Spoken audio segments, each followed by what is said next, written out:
ថ្ងៃនេះថ្ងៃឧបោសថសិល15កើតពេញបូរមីនៃបុណ្យមហាវិសាខបូជាសូមប្រជាពុទ្ធបរិស័ទញាតិញោមជ្រះថ្លាអនុមោទនាពិធីបុណ្យវិសាខបូជាប្រព្រឹត្តទៅនៅហេតុសំខាន់3យ៉ាងទី1ជាថ្ងៃដែលព្រះសម្មាសម្ពុទ្ធព្រះអង្គទ្រង់ប្រសូតនៅថ្ងៃ15កើតពេញបូរមីខែវិសាខឆ្នាំចទី2ជាថ្ងៃដែលព្រះសម្មាសម្ពុទ្ធព្រះអង្គទ្រង់ត្រាស់ដឹងនៅថ្ងៃ15កើតពេញបូរមីខែវិសាខឆ្នាំរកា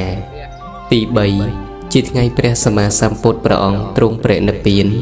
នៅថ្ងៃ15កើតពេញបូរមីខែវិសាខឆ្នាំម្សាញ់ទាំង3នេះសុទ្ធសឹងតែជាព្រឹត្តិការណ៍ធំសំខាន់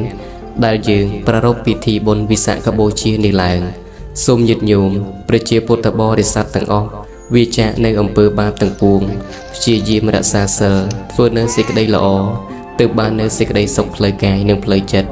សូមប្រព្រឹត្តល្អធ្វើល្អគិតល្អនិយាយល្អផ្សាយមេត្តាចិត្តដល់សពសត្វទាំងឡាយសូមជ្រះថ្លាអនុមោទនា